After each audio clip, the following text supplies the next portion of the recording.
तो ये class 10th का तीसरा लेसन है। इसमें का नाम है दो चर वाले रैखिक समीकरण युग्म। तो ये क्या होता है इसके बारे में हम बताते हैं आपको। तो दो चर वाले रैखिक समीकरण में तुम्हें ना पहले तो ये जानना है कि ये दो चर का मतलब क्या है। देखो ये जो चर होता है ना, ये इसमें आते हैं सारे अल्फ़ाबेट, स्मॉल अल्फ़ाबेट, जैसे ए बी सी पूरा एक्स वाई जेड तक, तो इन्हें चर बोलते हैं।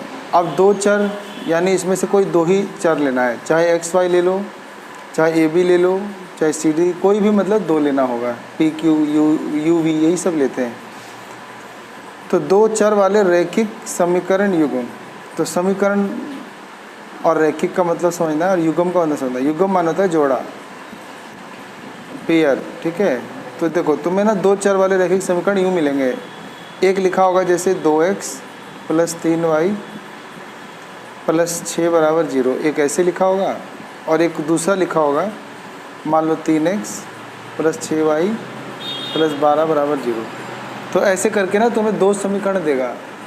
तो इसमें ध्यान से देखोगे तो इसमें एक चर x है, एक चर y है, तो हो गया, इसको कहेंगे दो चर वाला रैखिक समीकरण। ये बराबर 0 है ना, इसको बोलते हैं समीकरण। अब इसे रैखिक क्यों बोल रहे हैं? क्योंकि जब मैं इसका ग्राफ खींचूंगा तो इसका ग्राफ खींचने पर एकदम सीधी रेखा आएगा, तो इसीलिए ये रैखिक समीकरण है। ये रैखिक समीकरण इसलिए है क्योंकि जब इसका हम ग्राफ खींचेंगे तो यहाँ जो चर है ना एक्स वाई, इनकी घात एक एक है, तो इसका ग्राफ खींचने पर एक सीधी रेखा निकल जाएगा। सही है, जैसे ग्राफ है एक्स एक्स वाई एक्स, तो रेखा कहीं सीधी निकल जाएगा, ठीक है। यहाँ भी देखो x की घात एक है, y घात एक है, एक एक घात लिखते नहीं है, समझाने के लिए बता रहा हूँ। और ये बराबर 0 है। इस बात से पता चल रहा है कि x y यानी दो चर वाले और एक घात एक एक है, तो यानी रैखिक समीकरण है। तो इसको बोलते हैं दो चर वाला रैखिक समीकरण। और युग्म इसलिए बोला क्योंकि इसमें दो समीकरण होते हैं, एक ये वाला और एक ये, इसे दो समीकरण होते हैं। तो ये जो x के साथ गुना है इसको बोलते हैं a1x, मतलब a1। इस y के साथ जो गुना है उसे बोलते हैं b1, और इसके साथ जो भी जमा घटा में होता है c1 = 0। ये समीकरण एक होता है। ऐसे दूसरे वाले के लिए हम बोलते हैं a2x + b2y + c2 = 0। ये समीकरण 2 हो गया। सही है। अब देखो ये, अब इतना पता चल गया कि ये रैखिक समीकरण है, तो इसका ग्राफ खींचने पे सीधी रेखा आएगा। तो ये दो रेखा खींचेंगे, एक इसका और एक इसका। तो जब दो रेखाएं खींचते हैं ना, तो दो रेखाएं तीन बातें कर सकती हैं। जब दो रेखाएं हैं उनका अगर हम ग्राफ खींचेंगे ना, तो तीन बातें निकल के आएंगी। पहला, या तो जैसे एक रेखा होगी और एक दूसरी रेखा होगी, एक दूसरे को काटेंगी हैं। दूसरा होगा या तो नहीं काटेंगी, समांतर होंगे, ठीक है। और तीसरा होगा कि या तो एक ही रेखा होगा ना, उसी के ऊपर एक और रेखा खींच जाएगा, ठीक है। तो जब दो रेखाएं एक दूसरे को काट देंगी ना एक बिंदु पर, तो इसे बोलते हैं प्रतिच्छेदी रेखा। और जब दो रेखाएं एक दूसरे को नहीं काटें और एकदम उनके बीच की दूरी बराबर रहे, तो उसे बोलते हैं पैरेलल लाइन, समांतर रेखा। और तीसरा बात होता है कि जैसे एक लाइन जा रहा है तो उसके ऊपर से ही एक और लाइन जा रहा है, इसको बोलते हैं एक ही लाइन के ऊपर दूसरी लाइन जाना, यानी संपाती रेखा। तो ये होता है प्रतिच्छेदी रेखा, ये होता है समांतर रेखा, ये होता है संपाती रेखा, ठीक है। तो जानी जब हम इसका ग्राफ खींचेंगे तो तीन बातें होंगी। ये दो है ना, तो दो रेखाएं खींचेंगे, या तो वो एक दूसरे को काटेंगी, या एक दूसरे के समांतर होंगे, या संपाती होंगी, ठीक है। और जो मैंने ऐसे लिखा है ना, ऐसे लिखा है, इसको बोलते हैं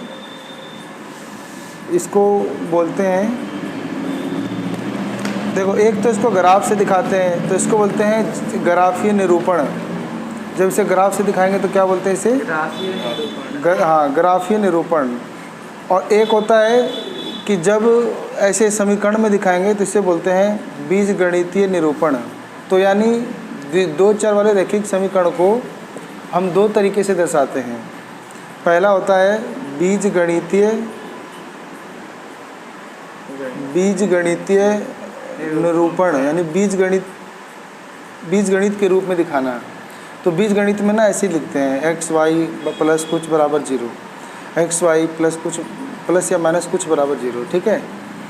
और दूसरा होता है कि जब हम इसी का ग्राफ खींच देते हैं तो इसको बोलते हैं मतलब ग्राफीय या ज्यामितीय निरूपण, या तो ज्यामितीय बोल देते हैं या फिर ग्राफीय निरूपण।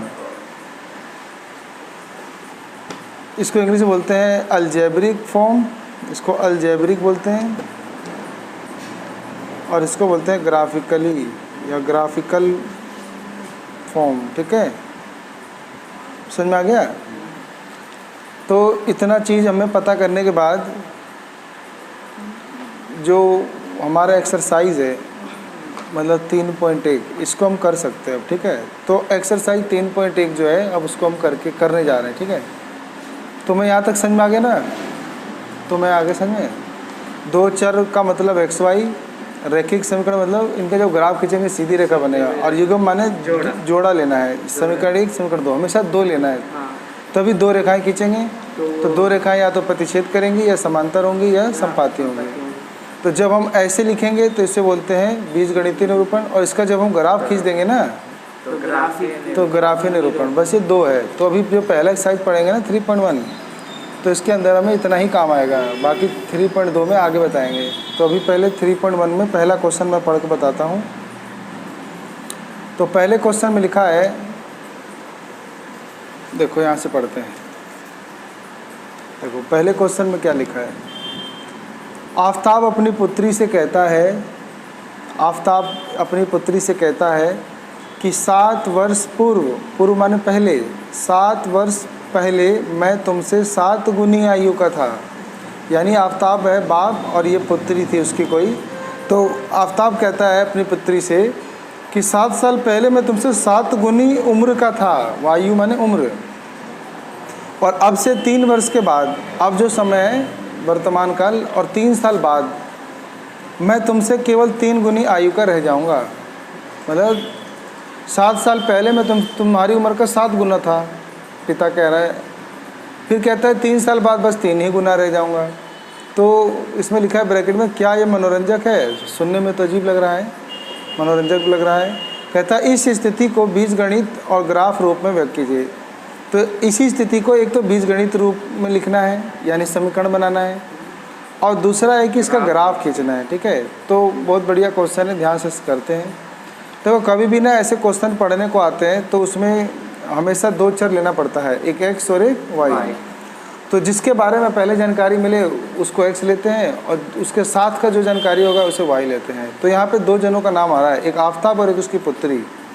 तो 2 जने आ गए ना, यही 2 चर हैं। इसमें सिर्फ आफताब की उम्र को एक्स मान लेंगे और पुत्री की उम्र को वाई।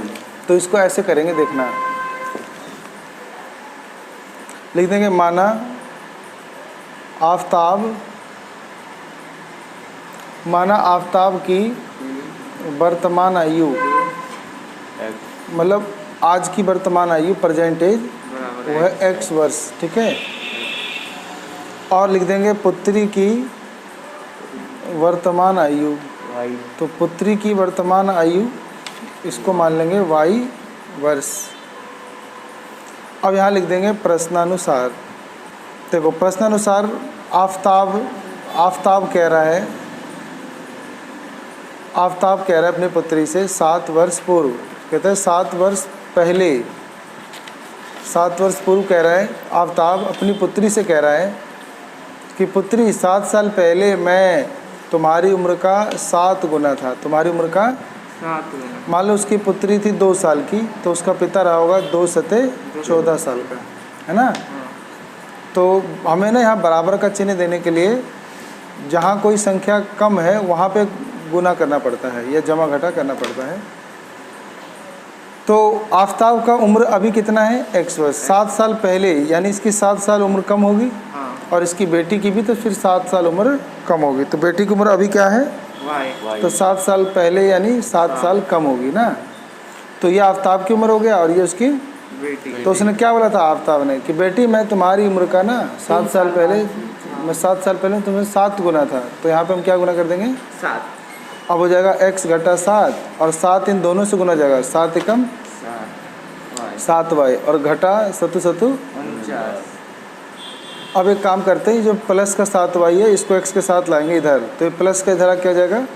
तो x माइनस 7 y, और घटा ये 7 था पहले से, और ये जो घटा का 49 इधर आके प्लस का 49 बराबर के इस साइड कोई प्लस है तो इधर आने पे माइनस हो जाता है, माइनस है तो इधर आने पे प्लस हो जाता है, गुना है तो इधर आके डिवाइड हो जाता है, और डिवाइड में है तो इधर आकर गुना हो जाएगा। हाँ ये सब पता होना चाहिए।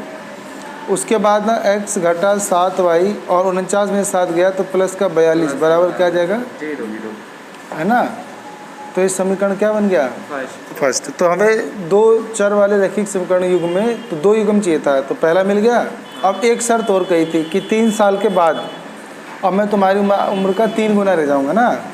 तो अभी आफ्ताब ने क्या बोला था कि 3 वर्ष पश्चात या 3 वर्ष के बाद आफ्ताब कह रहा था अपनी पुत्री से, पुत्री मैं तुम्हारी उम्र का 3 गुना रह जाऊंगा। कितने गुना, तो अभी उसकी उम्र कितनी है x, और 3 साल बाद इसकी उम्र बढ़ जाएगी ना। ऐसी उसकी पुत्री की उम्र आज y है, 3 साल बाद वो भी बढ़ जाएगा। तो पिता यानी आफ्ताब कह रहा है अपनी पुत्री से, बेटी मैं तुम्हारी उम्र का 3 गुना रह जाऊंगा, तुम्हारी उम्र का, तो यहाँ 3 गुना कर देंगे तो जाएगा x + 3 बराबर 3 एकम 3y और 3 तियाँ 9। इस y को इधर लाओ तो x प्लस का था प्लस दें दो, ये y इधर जाएगा तो -3y और +3 और जो प्लस का 9 इधर आकर -9 बराबर 0। तो आ जाएगा तुम्हारा x घटा 3y घटा 6 बराबर 0। 9 में से 3 गया तो घटा 6। घटा इसलिए आया क्योंकि दोनों में से मतलब 9 वाली संख्या बड़ी है और 9 के आगे माइनस का चिन्ह है इसलिए माइनस है। तो ये बन गया ना दो समीकरण। तो यही है बीजगणितीय निरूपण। समझ में आया। तो अब यहाँ लिख देंगे अगले पन्ने पे,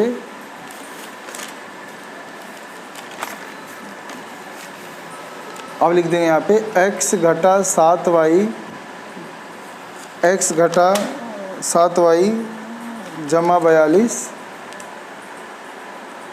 बराबर 0। ये समीकरण एक आया था और अभी मैंने दूसरा देखा था तो x घटा 3y घटा 6 बराबर 0। ये समीकरण क्या आया था, सेकंड। तो इसी को बोलते हैं बीजगणितीय निरूपण। ठीक है, तो यहाँ पे लिख देंगे, तो यहाँ पे लिख देंगे अतः बीजगणितीय निरूपण। तो बीजगणितीय निरूपण ये बन जाएगा। समझ गए मैं आगे इतना। अब ना इसी को बोला था कि इसको ज्यामितीय निरूपण करना है। क्या करना है इसका, हाँ ज्यामितीय यानी ग्राफ निरूपण। अब इसका ग्राफ कैसे बनाना है देखो। तो पहला समीकरण है इसको यहाँ लिखो, ये दूसरा समीकरण है इसको यहाँ लिखो। देखो ध्यान देखना। अब ना एक बॉक्स बनाना होता है, ठीक है, 6 खानों वाला बॉक्स बनाना होता है, 3 ऊपर 3 नीचे।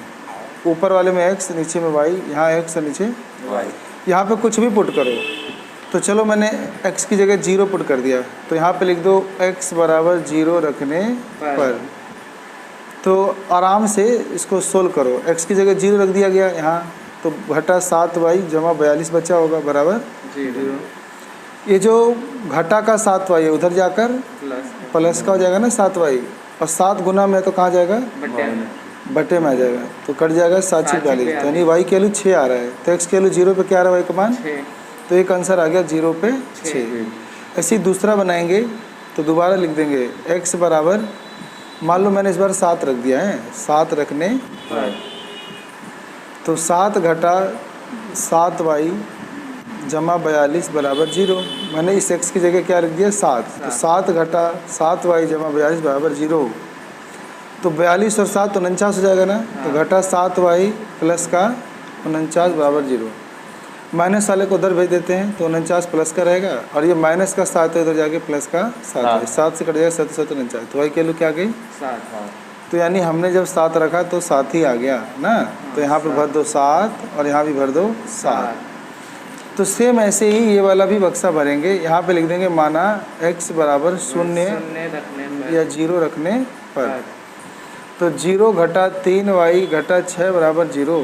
घटा का 3y उधर जाएगा तो घटा 6y बराबर प्लस का 3y। 3 से कट जाएगा 3 दूनी 6 तो -2। तो यानी y के लिए -2 आ रहा है जो x को 0 रखा था। अब मैं लिख रहा हूँ x बराबर 6 रखने पर, x बराबर 6 रखने। तुम कुछ भी रख सकते हो, 2 3 4 कुछ भी, लेकिन ऐसा चीज़ रखो तो बटे उटे में आए ना तो पूरा कट जाए, कोशिश करना चाहिए। तो मैं देखो 6 रखूँगा क्या होगा, तो 6 घटा 3y घटा 6 बराबर 0। तो 6 से 6 कट गया। घटा 3y बराबर 0। तो y क्या लो 0 और घटा 3 बटे में चला जाएगा, और 0 के बटे में कुछ भी हो वो 0 ही हो जाता है। तो यानी ये आ रहा है 6 पे 0। क्या आ रहा है? 6 तो 6 रखने पे 0 मान आ रहा है। अब इसका बोला था ग्राफ खींचो। अब देखो मैं इसका ना तुम्हें ग्राफ खींच के दिखाने जा रहा हूँ हैं। तो इसका ग्राफ ऐसे खींचते हैं। अपने पास एक स्केल होना चाहिए, ठीक है। तो स्केल एग्ज़ाम में लेके जाते हैं। तो ये होता है मूल बिंदु, ये होता है x प्लस का और ये x डैश माइनस का, ऊपर y प्लस का और नीचे y डैश माइनस का। यहाँ पे गिनती प्लस का लिखते हैं, याद है ना? 1 2 3 4 5 6 7। इधर भी ऐसे ही -1 -2 -3 -4 -5 -6 -7। इधर भी 1 2 3 4 5 6 7। उधर 1 2 3 4 5 6 7 8, ठीक है। 1 2 3 4 5 6 7 अब देखो मैं ग्राफ बना के दिखाऊंगा। 7 वो नीचे वाले के लिखो। नीचे वाला -1 -2 -3 -4 -5 -6 -7, ठीक है। अब देखो ग्राफ भी ना इनके हिसाब से बनाते हैं। इनमें सबसे बड़ा कौन था? 7। तो इसीलिए 7 8 तक खींच देना है, ठीक है। अगर ये आ रहा हो 20 20 तो फिर तुम 20 20 तो खींचते रह जाओगे। तो पता है वहाँ क्या करना, 5 5 का पहाड़ा लेके बना लेना। फिर ग्राफ ऐसे बन जाएगा 5 10 15 20, उसके हिसाब से बनाना पड़ता है। मान लो यहाँ पे आ रहा होता 500 500, तो फिर पता है क्या होता है 100 गैप 100 200 300 400 है, वो ग्राफ बदलता रहेगा। अब देखो यहाँ पे पहला क्या भरना है, 0 पे 6 आया था ना यहाँ पे। 0 पे 6 फिर 7 पे 7, तो बनाते हैं 0 पे 6 ढूंढते हैं। x की वैल्यू 0 x पे कहाँ होती है? यहीं होती है। और y की वैल्यू 6 कहाँ मिलेगी? ऊपर। तो यानी हो गया तुम्हारा 0 पे 6। अगला है x की वैल्यू 7 और y की वैल्यू भी 7, प्लस का यहाँ मिलेगी ना, यहाँ कहीं मिलेंगे 7 पे 7। अब ना तुम्हारे पास स्केल होगा, स्केल से इन दोनों को सीधा लाइन मिला देना खींचते गए, ठीक है। और समीकरण लिख देना x घटा 7y जमा 42 बराबर 0। ऐसे भी दूसरा भी बनाना है। दूसरा ये है 0 पे घटा 2 और 6 पे 0।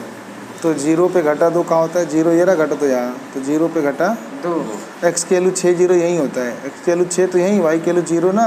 0 का मतलब ना तो ऊपर जाना ना नीचे, तो यानी यहीं रुक जाएगा 6 0। अब पेंसिल से और स्केल से इसको भी मिला देना। अभी मैं पेन से मिला रहा हूँ, स्केल है नहीं, ठीक है। तो x घटा 3y घटा 6 बराबर 0 बन गया ना। तो इसी को बोलते हैं ज्यामितीय निरूपण। तुम्हें बस ग्राफ बना के छोड़ देना है। इसमें भी आंसर नहीं निकालना था कि आफ्ताब की उम्र कितनी है, उसकी बेटी की उम्र कितनी है। हमें सिर्फ अभी ज्यामितीय निरूपण बताना था और बीजगणितीय निरूपण। तो ये हो गया हमारा बीजगणितीय निरूपण और ये हो गया तुम्हारा ज्यामितीय निरूपण। ये ग्राफ समझ में आ गया? इतना ही करना है। अब ये आगे जाके जहाँ काट देंगे ना, वहीं पे दोनों की उम्र पता चल जाएगी, आफ्ताब की भी और उसकी पुत्री, दोनों की उम्र पता चल जाएगी, ठीक है। तो अभी हमें पता नहीं करना, मैं सिर्फ ग्राफ बनाता हूँ। समझ में आ गया? क्रिकेट टीम, दूसरा क्वेश्चन है देखो। क्रिकेट टीम के एक कोच ने 3900 रुपये में 3 बल्ले और 6 गेंदें खरीदी। बाद में उसने एक बल्ला और उसी प्रकार की 3 गेंदें 1300 रुपये में खरीदी। अब इस स्थिति को बीजगणितीय तथा ज्यामितीय रूपों में व्यक्त कीजिए। तो ध्यान से समझो, क्रिकेट टीम का कोच था, उसने कुल इतने रुपए खर्च किया, उसमें 3 बल्ले और 6 गेंदें ले आया। फिर 1300 रुपये में एक बल्ला और 3 गेंदें ले आया। अब तुम्हें इसी का क्या बनाना है? बीजगणितीय, यानी इसको पहले समीकरण बनाना है और फिर इसका ज्यामितीय रूप यानी सा ग्राफ खींचना है, ठीक है। तो इसमें बताओ पहले किसका नाम आ रहा है? एक बल्ले का और एक गेंद का। मैं मान लूँगा एक बल्ले के मूल्य को x, तो 6 गेंद मतलब एक गेंदे के मूल्य को y रुपये। तो समीकरण बन जाएगा 3 बल्ले के लिए 3x और 6 गेंदों के लिए 6y। तो 3x प्लस 6y बराबर 3900। फिर एक बल्ला खरीदा है तो 1x और 3 गेंदें खरीदा है तो 3y, दोनों को जोड़ देंगे बराबर 1300, ठीक है। तो बन गया बीजगणितीय। तो ऐसे लिखेंगे, यानी ऐसे देखो, जब भी ऐसे आए ना कि इसने इतने बल्ले, इतने संतरे, इतने गेंद, इतने ये खरीदे, तो उसके लिए एक के मूल्य को x मानते हैं। तो माना ऐसे, माना एक बल्ले का मूल्य एक बल्ले का मूल्य है x रुपये, और ऐसे लिख दो एक गेंद का मूल्य मूल्य, यानी एक गेंद का मूल्य है y रुपये। अब यहाँ लिख दो प्रश्नानुसार। प्रश्नानुसार उसने बोला था उसने 3 बल्ले खरीदे, तो 3x, एक बल्ला अगर x रुपये का है तो 3 बल्ला गुना कर देंगे तो 3x। एक गेंद y रुपये की है तो 6 गेंदें खरीदा था तो 6y, और दोनों मिला के कुल कितने रुपये में खरीदी थी? 39 समीकरण 1 बन गया। ऐसी बाद में उसने एक बल्ला और 3 गेंदें खरीदी थी कितने रुपये में? 1300। तो इस समीकरण क्या बन गया? अब इसका तुम्हें मैंने बीजगणितीय रूप बना दिया ना, अब इसी का ग्राफ भी बनाना है, तो इसका ग्राफ बन जाएगा ना तुमसे। तो इसका ग्राफ बनाने की कोशिश करना। यहाँ 100 दिख रहा है ना, तो हो सकता है 100 का गैप भी लेना पड़े। सही है, इसको बनाना मैं चेक कर लूँगा। अब मैं कराता हूँ तीसरा क्वेश्चन, ठीक है? हो जाएगा, आराम से कोशिश करना। देखो ये क्या कह रहा है अगला, 2 किलोग्राम सेब और 1 किलोग्राम अंगूर का मूल्य किसी दिन 160 रुपये था, यानी दोनों का जोड़ 160 रुपये। 60 रुपये। तो 2 किलो सेब और 1 किलो अंगूर का मूल्य किसी दिन 160 रुपये था, और 1 महीने के बाद 4 किलो सेब और 2 किलो अंगूर का मूल्य 300 रुपये हो गया। इस स्थिति को बीजगणितीय और ज्यामितीय रूपों में व्यक्त कीजिए। ठीक है, तो इसमें भी देखो 2 का नाम आ रहा है, एक सेब का और एक अंगूर का। मैं 1 किलो सेब के मूल्य को x मान लूँगा और 1 किलो अंगूर के मूल्य को y। तो समीकरण क्या बनेगा? 2x + y बराबर 160, फिर 4x + 2y बराबर 300, है ना? बन गया समीकरण। फिर उसका ग्राफ बना लेना। पहचानना सीखो कि किसको x मानना है किसको y। जिसका नाम पहले है उसे x मानना है। यहाँ सेब का नाम पहले आ रहा है ना, तो लिखो माना 1 किलोग्राम, 2 किलोग्राम 2 था ना, तो 1 किलो का हिसाब लेके चलना है। तो माना 1 किलोग्राम सेब का मूल्य x रुपये है, तथा 1 किलोग्राम अंगूर का मूल्य y रुपये है। अब यहाँ लिख देंगे प्रश्नानुसार। इससे पहले लिख सकते हो ज्ञात करना है बीजगणितीय निरूपण और ज्यामितीय निरूपण, नहीं तो इससे भी कोई फर्क नहीं पड़ता। तो प्रश्नानुसार में अब क्या लिखोगे? एक उसने 2 किलो सेब खरीदा था तो 2x, और 1 किलो अंगूर खरीदा था तो 1y, और कुल कितने में खरीदा था? 160 रुपये। फिर बाद में उसने 4 किलो सेब खरीदा था और 2 किलो अंगूर, है ना, और कितने में खरीदा था? 300 रुपये में खरीदा था। सही है, ये रुपये का निशान नहीं लगाते हैं, सीधा समीकरण 1 और समीकरण 2। यही तुम्हारा क्या बन गया? बीजगणितीय। हाँ, बीजगणितीय निरूपण। अब इसी का क्या बनाना है? मतलब ग्राफ बनाना है, ज्यामितीय निरूपण। और वो मैंने समझा दिया था ना अभी कैसे बनाना है, तो ज्यामितीय निरूपण आपसे हो जाएगा। ठीक है, ये आपको खुद करना है। समझ में आ गया?